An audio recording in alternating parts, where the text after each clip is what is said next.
Welcome to ViviTalks. I'm Vivienne Aerts. Join me in celebrating 100 talented female musicians from my last album, Typuhthâng, empowering female cacao farmers in Congo's Virunga State Park and restoring the rainforest. Delve into the musical journeys, creative processes, and unique perspectives of these talented women that were involved in the making of this album.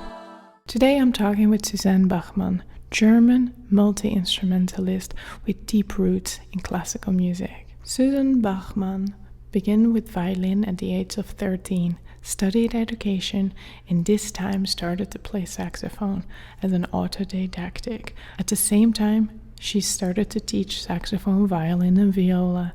Since quite a long time, she teaches these instruments at a high school with a musical profile, doing a lot of playing in big bands, small bands, projects, hip-hop, pop, rap, you name it. She also composes and arranges music, especially for big bands. Today we talk about her career, about her many projects, as well as her job as a teacher, and how to survive the music industry as a single mom.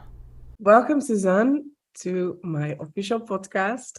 It's a pleasure to have you on this and to be able to feature you and everything you do. And I'd love to hear, first of all, a little bit about who you are, what do you do, and where you're from, and yeah. Well, let's begin with where I am from. I am from Germany, living in the region, globally you said the region of Stuttgart. This is in the southern Germany. What I do, I teach a lot. I'm playing a lot of instruments. Saxophone, would say it's my main instrument. All saxophones, and then violin and viola. A little bit of flute, because if you play saxophone in a big band, you need to have a doubling instrument, at least one, better two or three. I'm struggling with a bass clarinet at the moment. Oh my gosh. Yeah, and I also play a little bit of bass, E-bass, electric bass, just that, because I needed it for the school, for instance. A proper school. I work in a high school. This is a special high school with a musical, or not only musical, but artistic profile. We have theater, we have music, we have arts. And in the music department, we have about, I think it's 14 people teaching different instruments. As far as saxophone, with 2 people with saxophone, clarinet, the flute, violin, viola, cello, piano, of course, vocals, guitar, and brass. So this is a wide spectrum, and this is not normal, I think. We know that very well. But it's really cool thing, because we are paid enough. We get really good paid, well paid, from the country of Baden-Württemberg, which is Stuttgart is the capital of this state. Region? I think in German, in US it would be a state or something like that. Yeah. Region. Yeah. Yes. And we have also working groups there about as band or the choir and a little orchestra and saxophone ensemble and things like that. And so this year of the school is hopefully ending next week. Oh my gosh. It was so much this year, and in October, one of our main teachers went sick. It's not very hard what he got, but he doesn't come back, I think.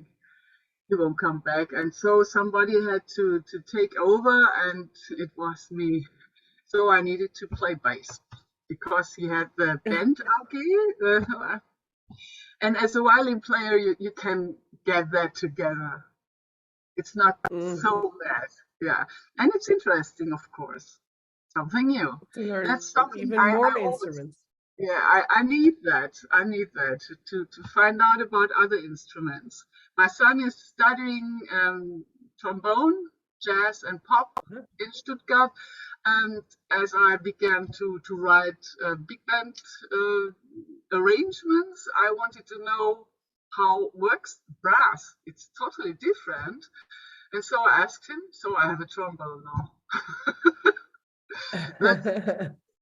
So I would say every year a new instrument, something like that. It's good for the brain.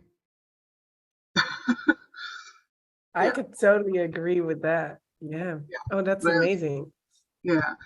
And I have a lot of projects beside of the school. In the school I have 13. Oh, how do you say that? 13.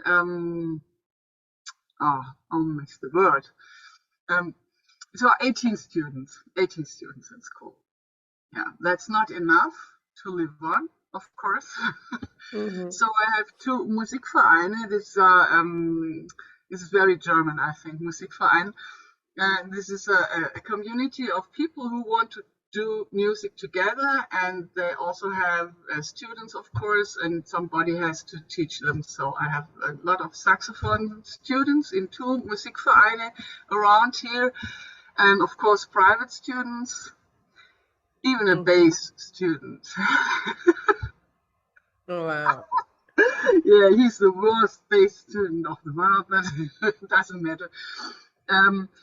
Yeah, and then I have several projects, as for instance the big band I write for also. Then other big bands where I am a sub. For instance, at the moment, very much with a baritone saxophone. Then I make music with very small groups. Often we just play as 2 people, Brazilian, Caribbean originals, own compositions with own texts in Brazilian language. Nice. The other part, he writes the music, but no, he doesn't write. He can't read any notes, nothing. He composes and makes some sound files, and then he sends it around and says, this is what we want to do. And then I listen to it and try to check it out. In the beginning, I sometimes asked, in which key is that? And he said something like, oh, it's F#7/9. And I said, no, that's no key. That's a chord. He said, it's the first chord. I don't know anything about that. So I don't know in which keys we play, but it works. That's cool. This is big fun, really. This is big fun, that. And I have, what do I have? A blues band. Yeah, we founded that beginning of the year, I think. Yes, with brass. You play saxophone. You play saxophone in the blues band. Yep. The tenor in the blues band. There's also an alto player, a trumpet player, and my son with a trombone. And then a singer, and sometimes another singer, a female and male. And bass, of course, keyboard, guitar, and drums.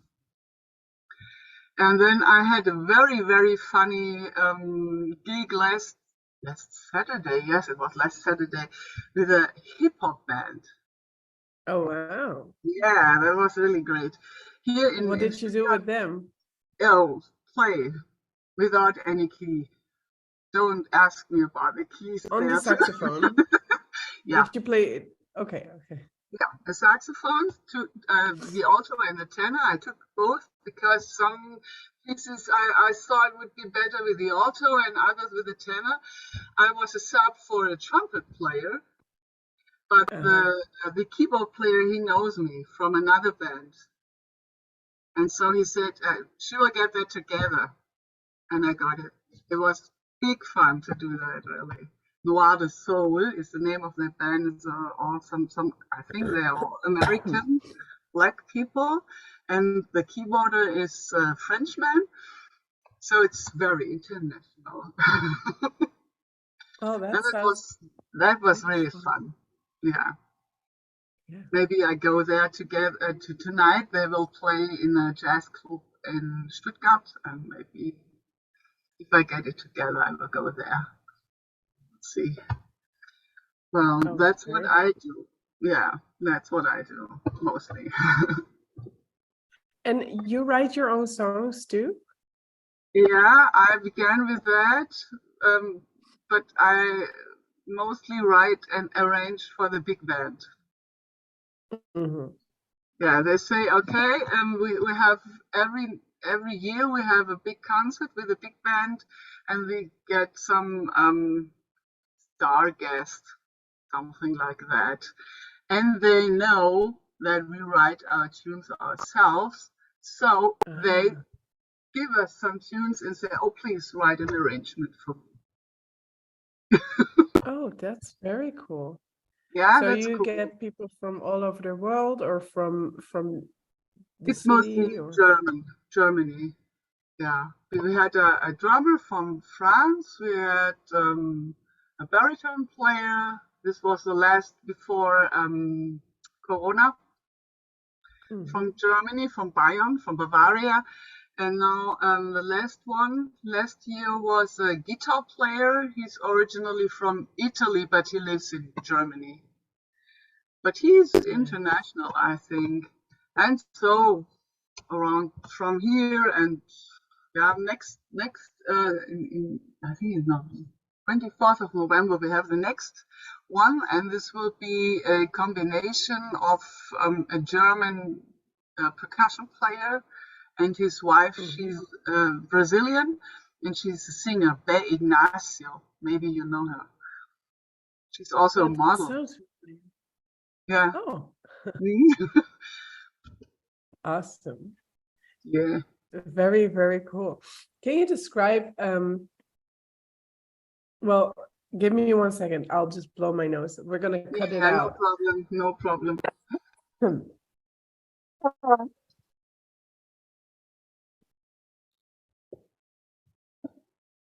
Yes, we're back. Can you describe a significant moment when your music had a profound impact on somebody's life?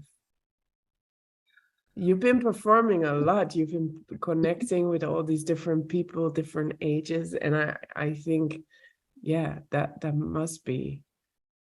I think there are quite a lot of moments like that, because I always experience that when we play wherever we are, somebody comes after the gig and says, "Oh, thank you for the music."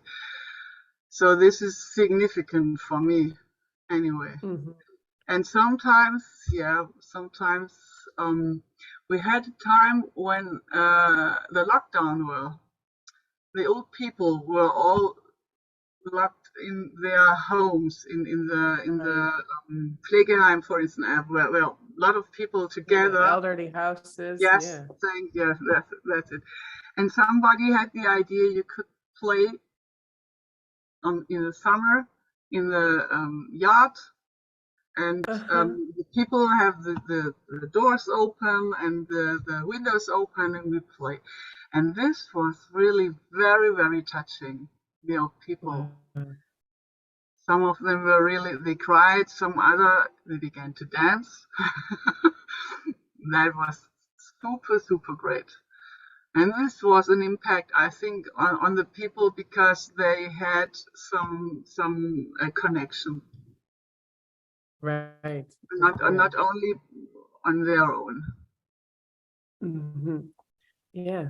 So tell me a little bit, how did you fall in love with music, and what got you started? Because you play all these different instruments, but what was the beginning? Well, when I was born, I think. My parents were both in the Gächinger Kantorei. This is a very well-known choir. I think you probably know it. Based in Stuttgart.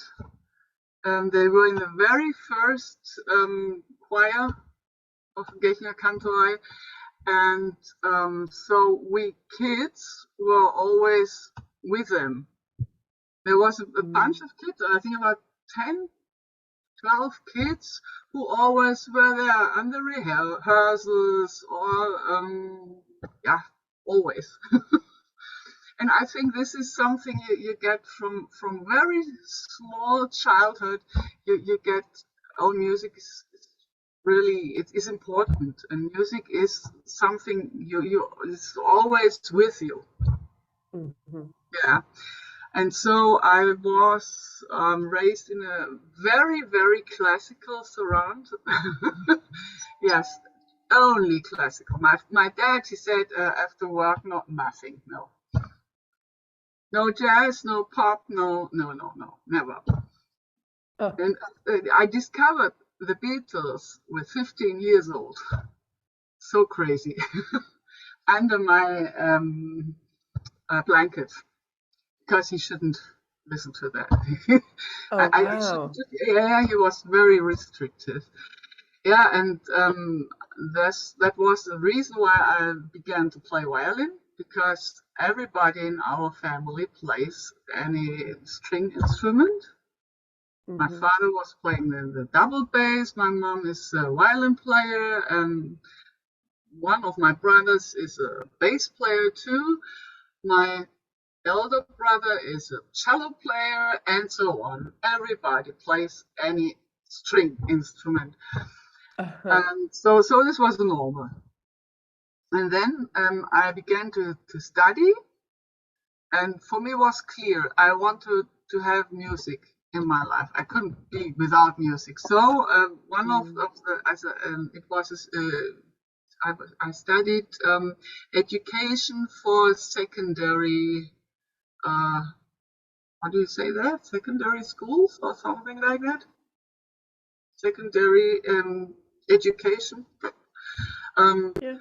Beginning from 5th form or something like that. And so I had music, I had German and French. These were my subjects. And beginning with that, I realized that I would like to play a wind instrument. And there was a saxophone, so I took the saxophone. Somebody told me, you play here, you put that into the mouth, and this the table where all the notes were on it, and so I started. Yeah, that was it. And I had one semester. I didn't take the violin lessons from the school because the professor and me, that wouldn't do very good.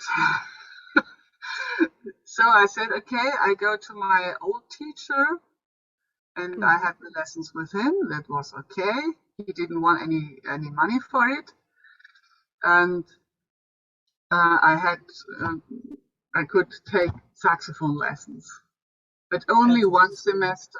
Yeah. Then the professor said, you go and do your exam. It's okay. So I did that. Yeah, and I started to play. Wow, so they did give you a lot of freedom, right? They were able to give you some freedom in that school. Yeah, that's right. Yeah. But it was only because they didn't care about anything. I would say, so it was also an attitude. Good. And at that time, my boyfriend, he was studying in Würzburg at the conservatorium, and they had Kenny Werner. Uh-huh. I had some workshop with him, and I went there, and so I came to know Kenny Werner. Right. Yeah, and we made several workshops at my school then with Kenny and his trio with Rezzo Harris and Tom Rainey at that time. That was really Harris, right? Yeah, that was a really great time. There were, I think, 3 times I was there, and everybody, all the cats from Stuttgart, they all went there. That was cool. Since then, Amazing. I know Kenny. Yeah, it was a really amazing time. Yeah, you wrote 92. Yes, 92. Look at that. This Oh, is you a still have the picture of picture. Kenny and me and my Uh-huh. little girl at that time.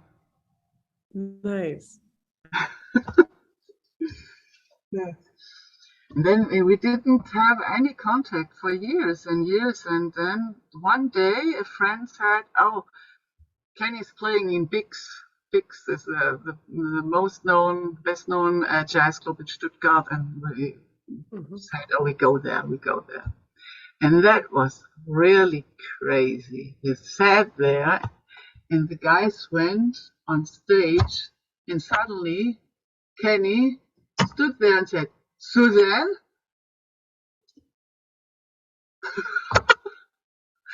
And he saw me. Oh, you had to jump on stage. You had to join. No. Oh. There was a saxophone player. No, but it was so crazy. He just he walked along and then suddenly, "Susanne?" He remembered. Yeah, he remembered. And then we had a long talk after that, and since then we sometimes write, we sometimes talk. So. And I always I take parts of his method in my teaching. Of course, it's the best. So great. Yeah. No, I strongly believe people need to, the whole effortless mastery. It's important, right? It's mindfulness. It's, changing your mind to love what you do. I think that's very important. That's really So how do you incorporate these concepts into your teaching? Well, this differs from student to student, of course. There are students who just work on and it's okay, and others who struggle. Especially the ones who struggle, they need that, I think. And then we try to sit down and just for instance, breathe through the instrument and find a connection to the instrument, things like that. Mainly that. Even with the violin, you can do that on the bass. Yeah. It's possible.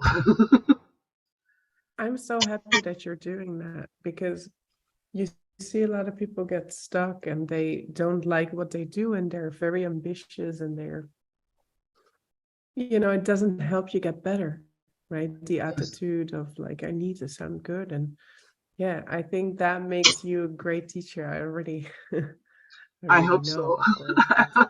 Yeah, So, if you connect with your students on that level, I think that's great, because that's what they need to hear. yeah. Everything is possible, and you showing with your flexibility on all the different instruments and all the different genres that you play and different bands and small band and big band. I think people can take a learning from you doing all these different things, and you don't have to settle for one thing. You can be excited and inspired by all of them. I think that's really strong of what you're doing. Yeah, I think so too. Yeah, and this is what I. Yeah, no, sorry. Ask. No, go ahead. I'd love to know. Yeah, I think the people they learn by doing also. And I try to make small groups with the students who can work together and play together and have a little fun together. And I think this is so important, to have the fun and to love yourself while playing and not hate yourself. And it's often enough that people hate themselves while they work, while they play, or they push themselves too hard. Right. My son is some of them. One of them, he really hates. He hates practicing. He doesn't need to practice a lot. That's one good thing. but I often talk with him, and he is very interested in Kenny and his methods because it helps him. Yeah. No, that's. He's always I'm glad watching to with hear. me. If he's there, he wants to watch with me when we have this big Zoom calls, what he does up from time to time. Yeah. He tries to Yeah. be with that. Yeah. It's not always Yeah. possible, but yeah. Because I think my son is somebody who has very interesting ideas, very creative, but the technique sometimes it's not working so well, and he's struggling on that. And he says, I'm so bad, I'm so bad. No, you're not bad. Look what you can do. And then if you do your techniques better, you can Yeah. show more of the creativity you have. Totally. It's much better. Imagine you have a big and great technique, but there's no creativity. What's that? And you can't train that. Well, I think you can train creativity, but you need to be able to focus on it, though. Yeah. But freedom comes within form. So if you know how to play your instrument, there's more freedom and there's more ways to explore different areas. Right. So it goes hand in hand, but you can start off improvising with like a baby already, right? The kids of my friends, I expose them to like improvised music, and they make sounds, just random sounds, Sure. and that's very fun, and that's the seed of enjoying sounds, playing an instrument. And once we make it super serious, then we risk losing the love. Right. That's it. I remember my little girl jumping and dancing in front of the dishwasher. Uh-huh. And she was going, yeah.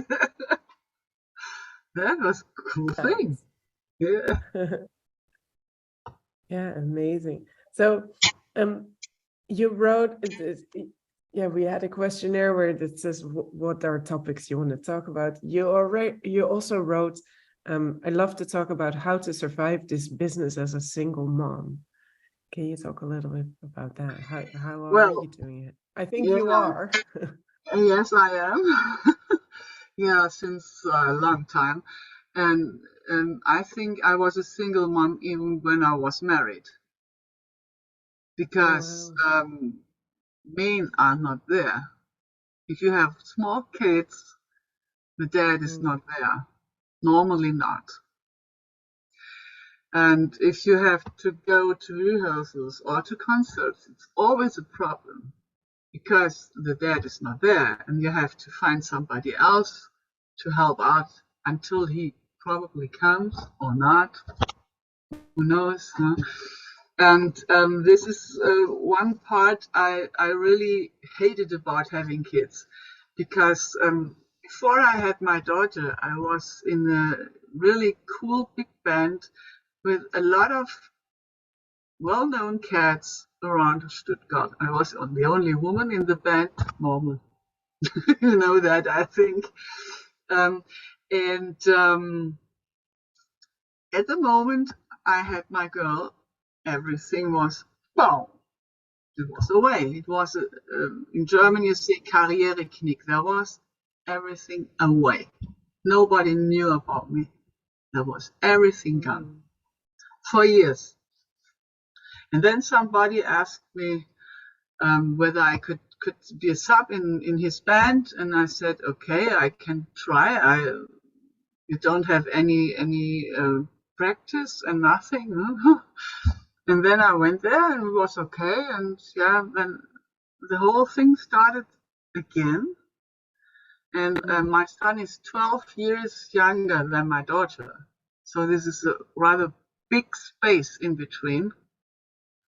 And that was the time when I learned to know Kenny and so on, all that. That was when my girl was between, I think, 3 and 15 or not 12, 3 and 12. And when she was 12 years old, my son was born. And the same thing happened again. Baff. Everything was blown up. And this is something I really, I don't understand. You are a musician also with a kid, but nobody cares about that. And if you have a kid, you have to look after. Yes, the smaller they are, the more you have to do with them, of course. Now everything's okay, but with a small kid, you have to look after the kid, and you have to get it together, and all the things with the chores and so on. There's a lot to do. And if you want to make music, you always have to depend on something, on somebody else, and on the goodwill of somebody else. Yeah, you need to do it together. Yeah. And if your husband don't want to do that, it's really hard. And that is, I think, the experience of lots of moms. With husbands or without, doesn't matter. Indeed, it was really better when we were divorced, and I found out that I can give the small one to my husband for 3 weekends a month, so I could work. Right. Yeah, that shouldn't be normal. And I think this is a point where the music, and especially the pop and jazz music world, should learn something. It's better, I think, in the classical department, but the jazz and the pop world. And if you look at the people who study jazz, for instance, in Stuttgart, I have a connection to the Stuttgart, of course, because of my son. And there are, I think, 3 or 4 girls in a whole bunch of students. In the whole The other, all male, no girls. Yeah. It's how many are there total? Sorry? Are there like 50 total? I think about 50. About 50. Only 3 all girls. Semesters together. It's really crazy. Some singers, of course, and one drummer. She made her exam now, and I think in the education department there are 2 or 3 women, but nobody else. All male students, and that's not okay, because women can do that too. Right. And also, they're young. They don't have kids yet. Why don't they do the audition, right? They apply maybe, but they don't get selected, or they're not good enough, or I don't know why. What's the deal? I don't know why that is, but I think it's maybe sometimes they are not good enough, but I can't believe that. But as far as I know, I talked with one woman who didn't get the place as a singer, and she's a very good singer. And she said there were 3 places and 3 women, and then 1 man came. And guess who got it? And I think it's often also whether your nose is the right for the professor or not. How like you look, how you present yourself, and all that. I think this may be also some criteria. I don't know. So it's the gatekeepers, you say? Yeah, I think it's yeah. And I think there are a lot of girls or young women who say, no, when I have kids, what's going on? I can't work. Yeah. This is Yeah, not good. it is a hurdle in the career. Yeah. It totally changes your life. Yeah. Yeah. And I think it's also, I don't know how it is in US, but I know that here in Germany you often have a certain malus as a woman, as A what? a not singer, a negative placement. Oh, Yeah, because you have to play better, you have to be better, you have to be more flexible or whatever than the guys, because you are a you have to woman. prove yourself. Right. Yeah, yeah, it's often enough. This is really, really bad, I think. It And is. Yeah. it should change. It's very difficult to change it. I had a bunch of talks with Carolina Strassmer. I don't know whether you know her. She's the one and only woman in the WDR big band, the second Ah, oldest okay. player. Yeah. And she also says that, and she has no kids. But she says there's always a problem. If you are a woman, you are treated different. And you are often treated with a little prejudice. Better not. Women make everything complicated, and they are whatever. Yeah. It is. It is a big problem. Yeah, I mean, that's part of the reason that I made this album, obviously. Empowering women and showing how many amazing women are there all over the place. yeah, And that's been just such a joy for me to show everybody, look, you know, yeah, we can do it. And yeah, I think it is changing, especially in the younger generations. yeah. There's though a lot of like older generations that are still like not aware of the patterns of sexist behavior, of like power struggles between women and men. Yeah, that's been very hard for me too. Yeah, I think it Because should. oftentimes people they're not even aware of their behavior, Yes, right? It's just yeah, so yeah. It's hidden. automatically, and even if you look at the women, Carolina said that too. The problem is women together are not so easy. They often kick each other also, yeah. I experienced that also. Wow, there's Yeah. another woman. Oh, no, no, no. I want to be the only woman here.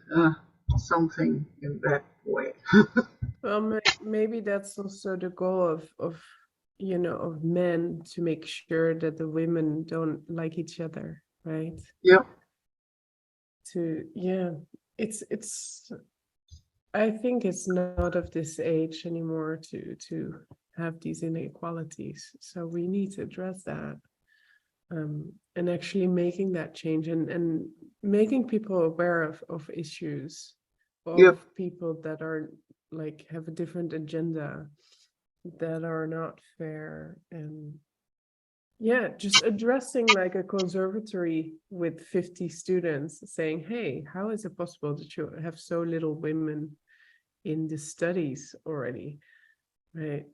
It's a controlled environment. In a world you cannot really control a lot, but within Of a course. school you can do a lot, right? Maybe even with subsidies and or selections, or better education before they go to the conservatory, I right? think it's that the better education before, and Yeah, because the more yeah,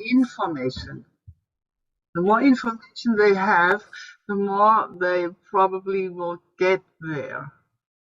yeah, because yeah, as you say, there's a lot of female singers, but there's not a lot of female saxophone players. Did you ever felt any stereotypes or biases, you as a female musician, as a Sorry, could you saxophone say that player? again? There was something. Oh, I couldn't great. hear anything. Well, you were saying there's a lot of female singers, obviously, but female saxophone players are not, there's less of them, right? Yes. Did you feel like that was a hurdle for you as well? In a way, yeah. Yes, maybe. I never was so interested in singing so far, so that was not the thing I wanted to do. So of course, it was for me okay to play an instrument and to be a side woman so far. Mm-hmm. But what is something, sometimes it's really unnerving to see how the people look just for the singer, and the singer is the one person, wow, and the others, maybe they are better, but they are not that seen. Right, they're not Let's in say the that. picture.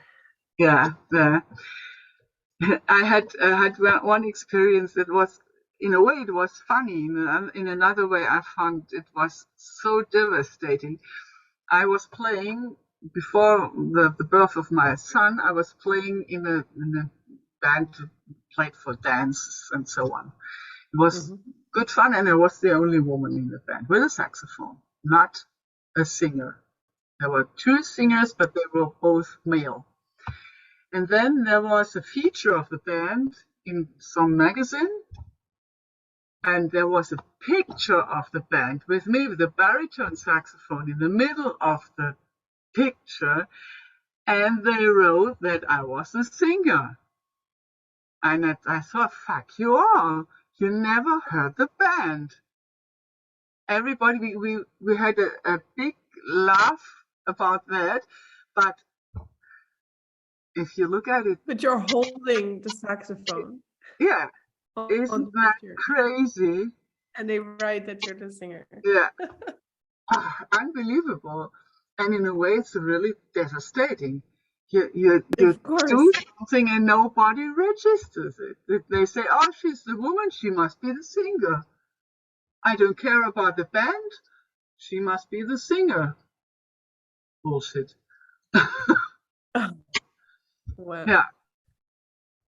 And I mean, baritone sax is a pretty impressive instrument, right? It's low and it has some volume to it. It's like, how can you miss that? I love it. I love it. I had a saxophone quartet, and the only woman was me, and I played the bari sax because, and the guys always ask the other guys, why do the small woman plays the biggest instrument? And they said, because she can, because she's good. She's our best baritone player around the place, and I am, yes, I know that. I had a very funny, I had an experience with a workshop in February, or I think or March, and we had also saxophone ensembles, and I was playing the bari, and we had one piece, and I had to play 36 times a blues bass line. By my own bass line. That's intense. Yeah. And after it, the leader said, well, I thought this is only Pirmin, his own bari player in his quartet. I thought only Pirmin can do that, but she can too. Yeah, I said that before. You got some stamina. What advice would you give aspiring women who are just starting their musical journey? Just do it. Just do it and believe in yourself. I like that. Yeah. Are there any upcoming projects or goals you're excited about that you want to share? I'm looking forward to a rehearsal, the first rehearsal with a classical singer. She wants to do a duo with a saxophone and classical singing. I'm very interested in that, and I don't know what comes out of it at the moment. We have to try. That's one thing. And then let me look. Well, yeah, we have a project with hip hop rap, another one with a bigger brass section, about 7 horns. And this will come up next year, I think. The rapper is called Happy, but with an E, not an A, not happy, but Happy. And because his last name is Hepp, and so he called himself Happy. He has German text and very interesting text, I think. And at the moment we are writing the brass section, and we have to get the lead sheets together and all that, and want to try to do a little tour next year, maybe. This is a really interesting project, I think. Yeah, hip hop and horns. That's I think that's very cool. It's very cool combination, and it works super. It's big fun. Do you know, in the Netherlands at some point there was this band called Kiteman? Maybe you heard about Kiteman. He is he's a trumpet player, and he started this hip hop big band in Utrecht. So they toured all over the place. Kiteman with a Y, kite. Yeah, I'm not sure. I don't think they tour. Anymore. I think they, after a couple of years, they finished. That was a fun, combining hip hop and. There's another big band at the moment from Munich, Jazz Rausch. Jazz Rausch. They are really, really famous, and they are they can live on the money they earn from their concerts. So this is incredible. Amazing. Yeah. Really? Yeah, that's oftentimes a problem, because a big band is many people, and if you want to put a big band on a stage, then you need some good money to pay all the people in the band, right? Right. That's an issue with the bigger bands. And the people behind the band also. Right. The manager or whatever you need, sound man and so on. It's about 30 people, I think so. Yeah. All together, that's a lot of people, and it's not big band era as Count Basie or so on. But they get it together. It's crazy. It's not exactly my sort of music. They play something like techno, and so it's, for me it's a little bit too but it's cool, of course. Yeah. And I think this is also the future of jazz, to mix up with other genres. Yeah. Well, that's yeah. That's jazz very as cool. itself, it's all set. Right. Yeah. I think the creativity lies in finding all the flavors and doing what you do and what you love, and finding out how to combine all these flavors. I think that's the magic of music. I'm not so much I don't really like genre definitions, but yeah, taking from all the different musics and making it your own, and respecting the history, though.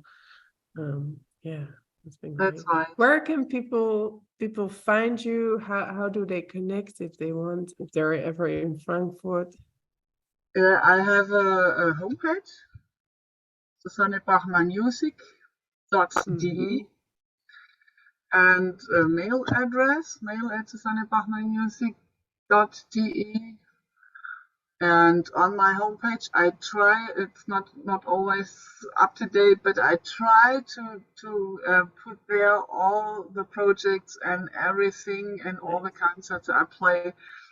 On Facebook, I am Susanne Bachmann 14. I'll put it in the descriptions. No worries. And on Instagram is Susan B. Flat. Susie B. Flat. I like that. Yes. Great. So thank you so much for being part of this interview and being part of the project. It really, really means a lot.